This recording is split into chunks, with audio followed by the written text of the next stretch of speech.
Hello students, welcome to your home education. आप सभी का होम एजुकेशन में स्वागत है। आज मैं पढ़ाने वाली हूँ समय व्यवस्थापन यानी कि टाइम मैनेजमेंट के बारे में।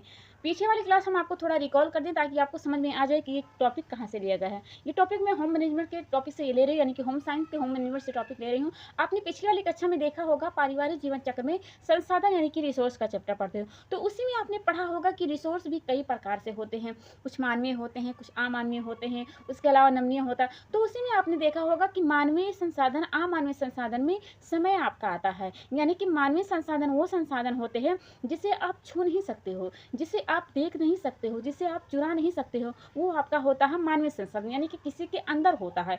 तो जैसे आपका ज्ञान हो गया, कौशल हो गया, अभिवृत्ति हो गया, मूल हो गए, विश्वास, ये सब आप थोड़ी ना देख सकते हो, ना इसे चुरा सकते हो, ना इसे देख सकते हो, ना इसे छू सकते हो। ठीक है, ईमानदारी हो गया। उसके अलावा जो अमानवीय संसाधन होता है, तो अमानवीय संसाधन वो संसाधन होते हैं जिससे कि आप छू सको, यानी कि टचेबल हो, जिसे स्पर्श कर सको, जिसे चुरा सको, जिसे देख सको। ठीक है, जिसे आपका स्कूल हो गया, धन हो गया, कोई वस्तु हो गया, आपके घर में बहुत सारी चीज़ें होती हैं, तो वो होता है आपका अमानवीय संसाधन। तो जब आपने ये पढ़ा होगा रिसोर्स का चैप्टर, तो आपने समय देखा होगा कि समय को कुछ लोगों ने कहा है अमानवीय संसाधन, और वहीं पे समय को कहा है कुछ लोगों ने मानवीय संसाधन। यानी कि निकोलियम डार्सी ने कहा है समय क्या होता है, अमानवीय संसाधन होता है, लेकिन ग्रासिम कंडल ने कहा है कि समय जो होता है मानवीय संसाधन होता है। यानी कि ग्रासिम कंडल का कहना है कि समय जो होता है मानवीय संसाधन इसलिए होता है कि देखो, समय जो होता है, अगर आपके पास समय, देखो समय हर किसी के पास 24 घंटा होता है, ना किसी के पास ज़्यादा होता है, ना किसी के पास समय होता है कम होता है। हर किसी के पास समय प्रॉपर में होता है। उसी समय में कोई इंसान अच्छा बन जाता है। ठीक है, तो हम यहाँ पे ये अभी बताने वाले हैं कि समय क्या होता है। देखो, मानवीय संसाधन को समय, ग्रासन कंडल ने समय को क्या कहा, मानवीय संसाधन। यानी कि देखो, आज जो समय चल रहा है उसी समय में आप जी रहे हो। ठीक है, लेकिन जो समय पीछे आपका चला गया हो उस समय में जाकर के आप सुधार नहीं सके। तो मतलब ये होता है कि समय को आप पीछे जाकर के नहीं देख सकते ना कि समय कैसा होगा। ठीक है, कोई भी जाकर के नहीं देख सकता ना कि हमारा समय पीछे जाकर के कैसा होगा या आने वाला कल हमारा कैसे होगा। तो इसलिए ये हक बनता है कि हाँ, समय क्या होता है, मानवीय संसाधन होता है। लेकिन निकोलम डार्सी का कहना है कि समय क्या होता है, अमानवीय संसाधन, यानी कि आप उसे देख सकते हो। कोई कोई भविष्यवाणी कर सकता है। ठीक है, कोई बता सकता है कि आपका आने वाले समय कैसा होता है, तो वो होता है आमान। यानी कि अपने अपने तरीके से इन्होंने अपने तरीके से बताने की कोशिश करी है कि समय आमान में होता है और समय मानवीय संसाधन होता है। हम आगे अब बात करते हैं, अब आते हैं अपने पॉइंट पे, यानी कि समय व्यवस्थापन वाले टॉपिक पे आते हैं। ये रहा हमारा। अब अपने टॉपिक पे बात करते हैं कि समय व्यवस्थापन। व्यवस्थापन मतलब क्या होता है कि कोई चीज़ है तो उसको एक मतलब मैनेज करके चलना, इतना खर्च करना कि जो आपके मतलब इतना खर्च करना कि आपके पास वो समय, मतलब कोई भी चीज़ हो तो बच सके कुछ अमाउंट में। जैसे आपके पास 10 रुपया है, आप 10 रुपया कमा रहे हो, तो आपके पास इतना खर्चा करना चाहिए कि आपके पास कुछ रह जाए। यानी कि आप अगर 10 रुपया कमा रहे हो तो आप 8 अगर खर्चा करें तो 2 आपके पास रखना ही चाहिए। तो वैसे होता है व्यवस्थापन, यानी कि कोई ऐसी चीज़ हो, जैसे आप पढ़ते हो धन व्यवस्थापन पढ़ते हो, यानी कि मनी मैनेजमेंट पढ़ते हो, समय व्यवस्थापन पढ़ते हो, या फिर शक्ति व्यवस्थापन पढ़ते हो। तो हम समय व्यवस्थापन पढ़े हैं ना, तो समय को इस तरह के से खर्चा करना चाहिए, इस तरह से खर्च करना चाहिए ताकि आपका जो काम है, जो कार्य है, वो सही से गति से चल सके। यानी कि यहाँ पे लिखा हुआ कुछ आपको पढ़ के सुना देते हैं कि कम से कम समय में अधिक से अधिक कार्य को करते हुए लक्ष्य की प्राप्ति करना ही समय व्यवस्थापन कहलाता है। यानी कि जैसे आपके पास 24 घंटा है ना, तो 24 घंटा देखो हर कोई इंसान अपने अपने तरीके से उसको यूज करता है। कोई उसी 24 घंटों में दिन भर सोता रहता है, यानी कि खाया सोया, फिर थोड़ा इधर उधर मोबाइल चलाया, फिर उसका दिन खत्म। लेकिन कोई उसी मतलब उसी घंटे में कोई व्यक्त रहता है, तो अपने जो समय समय होता है उसको अच्छे से यूज करता है। ठीक है, यानी कि जो पढ़ाई करना चाहता है पढ़ाई करता है, कोई मजदूरी करता है, कोई ऑफिस में वर्क करता है। ठीक है, यानी कि हर इंसान अपने अपने तरीके से उसको इस्तेमाल करता है। तो समय व्यवस्थापन वो व्यवस्थापन होता है कि कोई भी कार्य अगर आपके पास है तो इस तरह से उसको खर्च करना चाहिए, कम से कम खर्च करते करते, लेकिन हाँ, उसकी क्वालिटी को भी देखना चाहिए, उसका कार्य आए तो निखर के आए। ठीक है, ऐसा नहीं हो कि आप कम खर्चा कर रहे हो तो वो सही से कार्य ना हो पाए। जैसे आपसे अगर कहा जाए, मतलब 5 आदमी के लिए, 6 आदमी के लिए सही से खाना बनाना है, तो आप खाना बनाते हो तो आपको दे दिया जाए कि सिर्फ उसको 5 आदमी का खाना बनाना 1 घंटे में बनाकर तैयार करना है। तो 1 घंटे में बनाकर तैयार करना, इसका मतलब ये नहीं है कि अगर आपसे कहा गया कि 12 बजे हम आपसे कह रहे हैं तो आपको 1 बजे तक बना के तैयार करना, ऐसा नहीं करना है ना। ऐसा आपको करना है कि आपको 2-3 मिनट के लिए आपको थोड़ा रिलैक्स फ़ील में महसूस हो ना, तो इस प्रकार से आप खर्चा करिए, यानी कि इस प्रकार से आप खाना बनाइए कि आपका समय भी गुजर जाए। जैसे आप देखो पूरा दिन आपका गुजर जाता है ना, लेकिन कोई कोई गृहिणी होती है पूरा दिन आराम करना नहीं पाती हैं, ठीक है। तो कोई कोई व्यक्ति होता है कि अपना काम भी कर लेती हैं, ऑफिस में क्या कर ले, बच्चों की भी पढ़ा देती हैं, फिर उस बच्चे को स्कूल भेजती हैं, अपने हस्बैंड का भी हाथ बटा देती हैं, अपनी बूढ़ी मतलब घर में जो ओल्ड गृहिणी होती हैं यानी कि ओल्ड सासू माँ होती हैं उनकी भी खिदमत करती हैं। तो कोई कोई गृहिणी होती है अपने समय को अच्छे से इस्तेमाल करती हैं, ठीक है। तो आशा करते हैं आपको समय व्यवस्थापन समझ गया। समय क्या होता है? एक सीमित संसाधन होता है। वही हमने आपको यहाँ पे बताया कि समय क्या होता है? एक सीमित संसाधन होता है, यानी कि आपके पास 24 घंटे ही हैं। ऐसा नहीं हो सकता कि आपके पास 25 घंटे हो जाएँगे, 26 घंटे हो जाएँगे। समय क्या होता है? एक सीमित संसाधन होता है। अब आगे बात करते हैं। अब यहाँ पे देखिएगा लिखा है समय व्यवस्थापन की योजना, यानी कि किसी भी कार्य को करने के लिए व्यवस्थित ढंग से अगर कार्य कर रहे हो ना, तो आपको योजना बनाना ही बनाना। जैसे आपको शादी पार्टी होती है, बर्थडे पार्टी होती है, कुछ भी त्योहार होते हैं, ठीक है, तो आप मैनेजमेंट करते हो ना, या फिर आप ऐसे ही देखो हम गवर्नमेंट एग्जाम की तैयारी कर रहे हो, या फिर मैं देखो वीडियो ही बना रही हूँ, तो इसके लिए मैंने प्रॉपर समय निकाला। अब मैंने खाना बनाया, घर का कार्य किया, फिर वीडियो बनाया, फिर मतलब बच्चों की देखभाल। तो हर कार्य के लिए एक योजना बनाना पड़ता है। जिससे आप जो छोटे बालक होते हैं तो वो भी अपना एक तरीके से अलग मैनेजमेंट करते हैं, ठीक है। तो अगर आपको सही तरीके से मैनेजमेंट करना है ना, तो पहले आपको एक सूची बनाना होगा, ठीक है। सूची पहले बनाएंगे, जैसे कि आपको पहले कोई कार्य करना है, ठीक है। दिन मतलब अगर आप 24 घंटे में आपको कोई कार्य करना है, ठीक है, आपको समय अगर बचाना है तो कोई व्यक्ति है, कोई पुरुष है, कोई महिला, कोई भी अगर है, तो सुबह उठ के अगर उसको कोई कार्य करना है तो सबसे पहले उस कार्य को सूची बनाएं, ठीक है। यानी कि मुझे कौन कौन सा कार्य करना है, मुझे सुबह उठना है, चाय नाश्ता बनाना है, मैं गृहिणी का यहाँ पे एग्जाम्पल ले रही हूँ। उसके बाद में टिफ़िन बनाना है बच्चों के लिए, टिफ़िन बनाने के स्कूल उसको भेजना, उसको तैयार करना है, फिर अपने हस्बैंड के लिए उस खाना बनाना है, अपने लिए खाना बनाना, घर वालों के लिए खाना बनाना है। उसके बाद झाड़ू पोछा जो होता है, नहाना धोना हो गया। उसके बाद में क्या हो गया, अगर वो ऑफिस जाना चाहती तो ऑफिस जा सकती है, या फिर कोई कार्य कर रही, सिलाई कर रही, कढ़ाई कर रही, कुछ भी कार्य कर रही है, वहाँ से आने के बाद फिर बच्चों का जो भी पढ़ाई लिखाई होती है करती है, जो भी कार्य होता है, ठीक है। तो यानी कि पहले जो आपको कार्य करना है ना, उसकी सूची बना लेंगे कि हमें आज ये कार्य करना है, ठीक है। लेकिन मैनेजमेंट यहाँ पे नहीं करेंगे, पहले कार्य की जो कार्य करना है ना, उसकी सूची बनाएंगे। मुझे आज कपड़ा धोना, मुझे आज सिलाई करना है, बच्चों को ये करना है, बच्चों के लिए टिफिन खरीदना, कुछ भी हो, तो पहले कार्य को आप सूची बनाएंगे। उसके बाद में अनुमान वाले टॉपिक पे आएंगे, यानी कि अनुमान लगाएंगे कि आप जो कार्य करेंगे, यानी कि आपको अगर कपड़ा सिलना है तो कपड़े सिलने के लिए कितना समय लगेगा, यानी कि आपको सूट एक सिलना है तो उस सूट के लिए कितना समय लगेगा, 1 घंटा लगेगा, 2 घंटा लगेगा, या फिर मुझे ऑफिस अगर जाना तो ऑफिस के लिए मुझे कितना समय लगेगा, या फिर बच्चों की पढ़ाई करना है तो बच्चों की पढ़ाई के लिए कितना समय लगेगा, ठीक है। तो आप पहले जो कार्य करना है उस कार्य का पहले समय का अनुमान लगा लेंगे, ठीक है, मुझे इस कार्य के लिए इतना समय लगेगा। उसके बाद में आप क्या करेंगे, संतुलन बनाएंगे। जैसे कि अगर आपने अनुमान लगा लिया कि हाँ मेरे पास इतना इतना समय लग रहा है, तो फिर क्या करेंगे, अगर आपका घंटा ज़्यादा जा रहा है, यानी कि 24 घंटा ही हो रहे हैं ना, तो 24 घंटे में यानी कि आपका 25 घंटा जा रहा है, 6 घंटा जा रहा है, तो आप क्या करेंगे, उस घंटे को कम करेंगे, ठीक है। यानी कि कम करने की कोशिश करेंगे, यानी कि आप अगर बच्चे को सोचते कि 2 घंटा पढ़ाए तो आप 1.5 घंटा पढ़ा देंगे, या फिर आज अगर आपको सिलाई करना था तो अगर उसमें 3 घंटा लिखा तो आप उसको 1.5 कर दो या फिर 2 कर दो, ठीक है। यानी कि कपड़ा धुलना है तो कपड़े धोने की समय जो होती है उसको और कम हाँ, लेकिन हाँ जो कम कर रही है तो उतना देर में आपको कार्य करना ही करना है। तो समय आप क्या करेंगे, समय में संतुलन बनाएंगे कि हाँ मुझे अगर 12 घंटे में इतना इतना कार्य करना है तो मैं कार्य में इतना कम मतलब काउंटिंग कम कर दूं कि 12 घंटा वहाँ पे मैनेज हो जाए। उसके बाद में जब आपका मैनेज हो जाएगा, ठीक है, तब आप क्या करेंगे, संतुलन हो जाएगा समय का, तब आप योजना बनाएंगे। यानी कि हमने आपको समय व्यवस्थापन की जो योजना बनाई है उसमें आपको क्या करना पड़ेगा, पहले आपको जो जो कार्य करना है उस कार्य का पहले योजना बनाना है, ठीक है। उसके बाद में योजना बनाने के लिए ऐसा नहीं है कि 1 दिन का हो सकता है, आप 10 दिन के लिए हो सकता है, ठीक है, ये योजना लगा सकते हो आप। किसी बर्थडे पार्टी हो गई, किसी शादी विवाह हो गए, कुछ भी हो गया तो उसके लिए ये काम करेगा, ठीक है।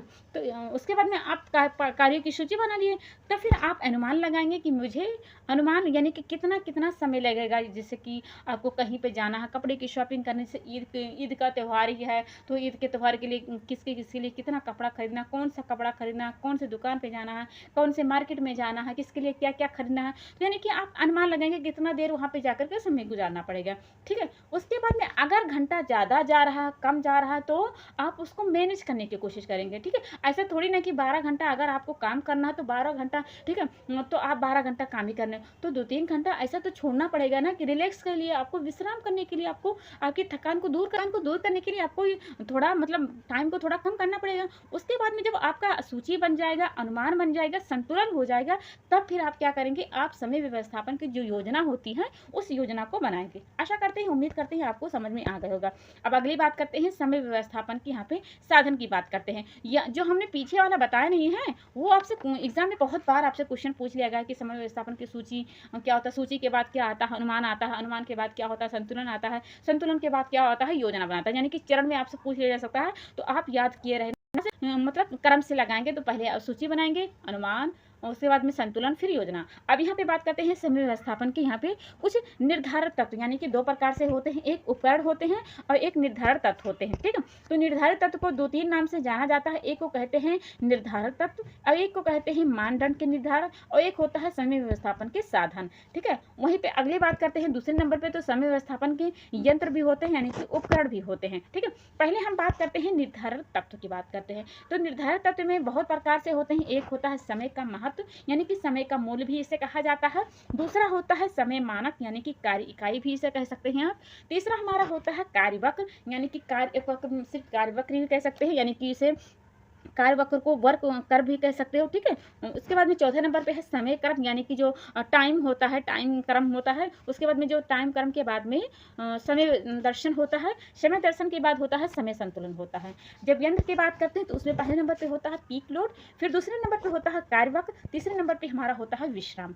अब हम एक करके समझाते हैं कि समय का महत्व क्या होता है, समय का मूल्य क्या होता है। देखो, ये तो बताने वाली कोई बात नहीं कि समय का महत्व क्या होता है। आप सभी समय से गुजर चुके हो, सभी समय को महत्व बहुत अच्छे तरीके से जानते हो। देखो, हमने भी पीछे आपको बताया कि इसी 24 घंटे में कोई राजा बन जाता है, कोई इतना ज़्यादा अमीर बन जाता है, लेकिन उसी 24 घंटे को इस्तेमाल ना करते हुए कोई व्यक्ति कितना गरीब हो जाता है। ठीक है, कोई समय मतलब देखो, आप अपने ही अपनी सहपाठी रहते हैं, अच्छे से पढ़ने के बाद कोई अच्छा इंजीनियर बन जाता है, लेकिन वही कोई अच्छा पढ़ाई नहीं करता है तो क्या हो जाता है, एक मोची बन जाता है। ठीक है, तो समय को जिसने अच्छे इस्तेमाल किया वो अच्छा बन गया, समय को जिसने इस्तेमाल नहीं किया तो किस्मत की बात है कि किस्मत किसकी कहाँ लगी, लेकिन अपनी तरीके से कोशिश तो करना ही चाहिए।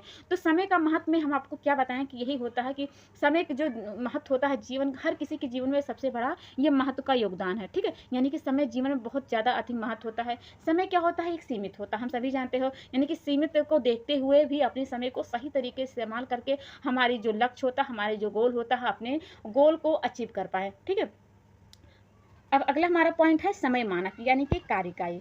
समय मानक क्या होता है, तो समय मानक यही होता है कि अगर कोई गृहिणी है, कोई कार्य कर रही है तो उसको मानक बना कर कार्य करना चाहिए। ठीक है, यानी कि समय को एक अच्छे से तरह मतलब कार्य इकाई बना ले कि हाँ, हमें ये कार्य इस समय में करना चाहिए। ऐसा नहीं हो कि चाहे जब कार्य करने लगे, जैसे आपको सिलाई करना है या फिर कुछ भी करना है, तो ऐसा थोड़ी ना है कि आप सुबह 6 बजे उठ के आप सिलाई करना शुरू कर देंगे, आपको तो उस टाइम खाना बनाना है। तो समय को इस तरह से इस्तेमाल करना चाहिए कि वो समय किसी के देखने में अच्छा भी लगे। ठीक है, तो समय मानक यही होता है कि कोई भी अगर आपको कार्य करना है तो पहले आप कार्य को सोच ले कि किस प्रकार से आपको कार्य करना है, यानी कि एक मानक बनाकर कार्य करें, एक इकाई के रूप में कार्य करें, उस कार्य को ब्रेक ना लगाए, उस कार्य को करते रहिए। ठीक है, तीसरा पॉइंट पे हमारा है कार्यवक्र।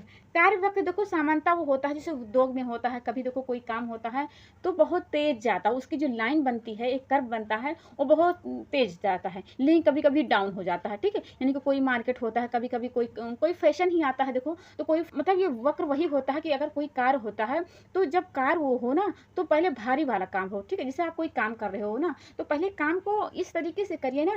ठीक है, ऐसा नहीं कि पहले हल्का कार्य करो उसके बाद में कोई रुचिकर काम करो फिर भारी, ऐसा आपको करना चाहिए कि कोई जब भारी वाला काम हो उसको पहले कर लीजिए, उसके बाद में जो हल्का वाला कार्य है उसको फिर करिए, उसके बाद जो रुचिकर कार्य हो उसको करिए। यानी इस तरीके से जब आप कोई कार्य करोगे ना तो कार्य में मजा आएगा। ऐसा नहीं हो सकता है कि आप कोई कार्य कर रहे हो तो आप लेटे लेटे करो, उसके बाद में कभी बैठ के करो, कभी उठ के करो। ठीक है, तो इस तरह से अगर कोई कार्य करोगे तो आपका कार्य मन भी नहीं लगेगा, आपका जो कार्य होता है वो हो ही नहीं पाएगा।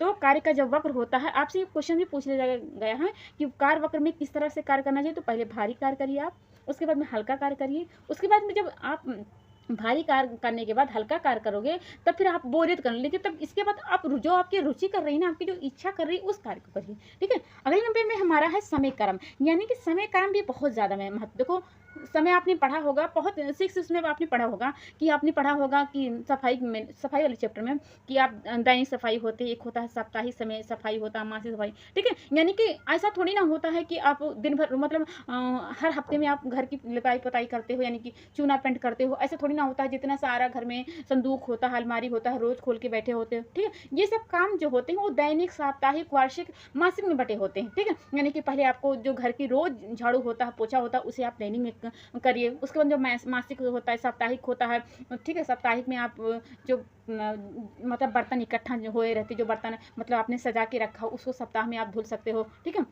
उससे मासिक सफाई होती है। मासिक सफाई में जो आप घर में जो अलमारियाँ होती हैं, घर की जो कोने-वोने की सफाई होती है, मासिक में कर सकते हो। वार्षिक में जो चूने पेंट होते हैं, आप तो इस तरह से जब कार्य करोगे ना, समय का क्रम बना के करोगे, तो जो कार्य होता है आपका सही हो पाएगा। यानी कि समय क्रम का जो अर्थ होता है, दैनिक कार्य को क्रम से करना चाहिए, ताकि जो आपका कार्य होता है ना, वो निर्धारित समय में वो पूरा हो सके, ठीक है?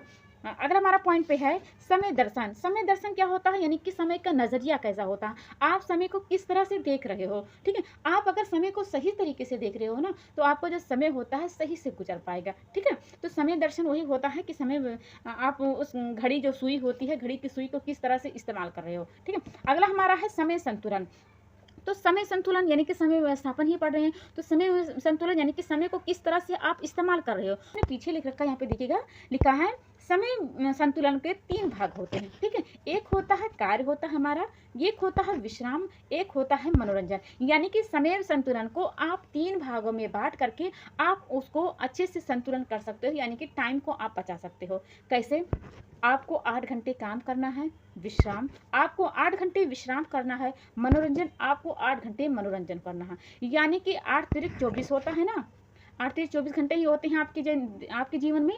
तो 24 घंटे को आपको किस तरीके से इस्तेमाल करना है? तो आपको 8 घंटे काम करना है, ठीक है? ऐसा नहीं है कि आप 12 घंटा काम करते रहो, ठीक है? तो आप कोई मतलब विश्राम भी ना कर पाओ, मनोरंजन भी ना कर पाओ, ठीक है? तो आप उसके बाद में आप 8 घंटे काम कर लिए हो, तो आपको विश्राम, नींद, देखो विश्राम और नींद में बहुत ज़्यादा फ़र्क होता है। नींद वो होता है कि आप सो गए, विश्राम ये नहीं होता है कि आप बिस्तर में पड़े हो, नींद के बराबर हो, यानी कि आप हाथ पैर मतलब फैला के लेटे हो, तो विश्राम वो नहीं होता। विश्राम वो होता है कि आप बैठ करके कोई कार्य कर रहे हो, यानी कि अगर कोई कार्य आपको खड़े होकर के कर रहे हो, या लेट के कर रहे हो, या बैठ के कर रहे हो, तो आपको तकलीफ़ हो रही है ना, तो आप इस तरीके से कार्य करो ताकि आपकी जो बॉडी होती है, आपकी जो फिज़िकल कंडीशन उस तरीके से होती है, आपको रिलैक्स महसूस करे, ठीक है? यानी कि आप खड़े होकर के, जैसे आप कपड़ा ही सिल रहे हो, तो आपकी कपड़ा जब सिले तो आपका शारीरिक जो हिस्सा होता है, यानी कि आपके हाथ पैर सब हिल रहे हैं, ठीक है? आपका दिमाग भी लग रहा है, तो आप मेंटल कार्य कर लीजिए, ठीक है? या फिर मेंटल आप कोई कार्य कर रहे हो तो शारीरिक कार्य कर लीजिए, ठीक है? या फिर कुछ भी, देखो शारीरिक अगर कर रहे हो तो आप मेंटल कर लीजिए। आपको जिस फील्ड में आपको आराम मिल रहा है, आपको रिलैक्स मिल रहा है, उस तरीके से कार्य करिए, ताकि आपका जो कार्य होता है अच्छे तरीके से हो पाए, ठीक है? तो विश्राम वही होता है कि ऐसा नहीं होता कि विश्राम आप लेट गए हो तो आपका विश्राम होता है। विश्राम वो होता है कि आप अगर खड़े होकर के काम कर रहे हो, खड़े होकर के कुछ भी कार्य कर रहे हो, तो आप दूसरा काम बैठ करके कर लो, ठीक है? या फिर जो आप जैसे आप झाड़ू लगा रहे हो, तो आपको झाड़ू लगाते-लगाते आपको बहुत ज़्यादा पसीना आ गया, चक्कर आ गया, कुछ भी आ गया, तो आप बैठ करके कोई दूसरा कार्य कर लो, ठीक है? तो नींद और विश्राम में आपको समझ गया कि आपको कितना चाहिए, 8 घंटा आपको करना चाहिए, ठीक है? उसके बाद में मनोरंजन, यानी कि मनोरंजन वही आप तो जानते हैं मनोरंजन कैसा होता है। तो मनोरंजन, कार्य, विश्राम ये सब कितना करना चाहिए? 8-8 घंटा करना चाहिए। यहाँ से क्वेश्चन पूछ लिया गया है, आपसे याद रखे रहना कि समय संतुलन में कार्य का कितना समय होना चाहिए, ठीक है? ये जो नीचे वाला लाइन है, यहाँ पे हम बता देते हैं आपसे। 1 मिनट। जो यहाँ पे हमने लिखा है 8, यहाँ से पिछली वाली एग्जाम में यहाँ से क्वेश्चन पूछ लिया गया है कि 8/8 ये कहाँ से है, तो समय संतुलन से ये टॉपिक लिया गया है, ठीक है? तो समय संतुलन के भाग होता है कार्य कितना चाहिए 8, विश्राम कितना चाहिए 8, मनोरंजन कितना करना चाहिए 8, ठीक? 8/8/8 होना चाहिए। अब अगला, अब पीछे चलते हैं, आपको पीछे वाले हम कि पीछे हमने आपको क्या बताया था। हमने आपको समय संतुलन बता दिया कि समय संतुलन के 3 भाग होते हैं। अब इस वाले पॉइंट पे आप ये आएगा, देखिएगा लिखा है पीक लोड, कार्य वक्र और विश्राम। पीक लोड क्या होता है? देखो प्रत्येक गृहिणी होती है, दिन में इतने सारे कार्य करती रहती है, ठीक है? देखो हर कोई मतलब कार्य करता है, ऐसा नहीं होता है। गृहिणी तो हर किसी के घर में, प्रत्येक गृहिणी जो होती है, दिन में एक ऐसा समय तो ज़रूर आता है कि जब कई सारे कार्य में जाते हैं, ठीक है? यानी कि जो भार होता है, जैसे कि मैं एग्जाम्पल यहाँ पे बता दूँ कि जैसे कि आप सुबह उठे हो, सुबह उठने के बाद आप चाय नाश्ता कुछ भी बनाते हो, तो सुबह हर कोई स्कूल जाता है जिसके घर में बच्चे, उसी टाइम में आपको अगर ऑफिस भी जाना हो, बच्चे को तैयार भी करना हो, बच्चे को स्कूल में जाना हो, बच्चे के लिए टिफ़िन भी बनाना हो, हस्बैंड के लिए टिफ़िन बनाना हो, हस्बैंड के लिए हस्बैंड को ऑफिस भी जाना हो, यानी कि 9 बजे सबको जाना है। तो उस वक़्त का जो कार्य होता है, वो होता है पीक लोड। यानी कि हम कहना क्या चाहते हैं कि पीक लोड वो होता है कि जैसे कि हमने आपको यहाँ पे एग्ज़ाम्पल दिया कि 9 बजे हर कोई अपने घर से बाहर निकल जाता है, जिसके घर में कोई कार्य करता है, जिसके घर में बच्चे पढ़ने जाते हैं, जिसके घर में कोई अगर पुरुष है तो वो ऑफिस जाता है, किसी घर में महिला होती है तो भी अगर कोई कार्य कर रही है तो 9 बजे हर कोई चला जाता है।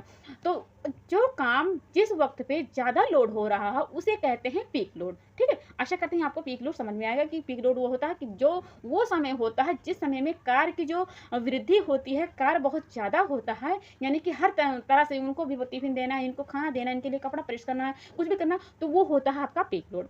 अब कार्य क्या वक्र होता है, तो कार्य वक्र आपने यहीं पे देखा, यहाँ पे जो लिखा हुआ कार्य वक्र, वही वाला यहाँ पे टॉपिक याद रखना है कि कार्य वक्र वो होता है कि जब अगर कोई कार्य करना है ना, तो आप इस तरीके से कार्य करें ताकि आपको कार्य वो बोरियत ना लगे। यानी कि पहले आप भारी काम करिए, उसके बाद हल्का कार्य करें, उसके बाद जो आपकी रुचि वाला कार्य, आपकी जो इच्छा वाली कार्य होती है, आपको जो मनोरंजन वाले कार्य लग रहे हैं, ठीक है, यानी कि आपको जो दिल कह रहा है, जैसे पेंटिंग करना, आपको अगर आपको अच्छा लग रहा है पेंटिंग करना तो आप पेंटिंग कर लीजिए, ठीक है। तो इस तरीके से कार्य करेंगे तो वो होता है आपका कार्य वक्र होता है, ठीक है।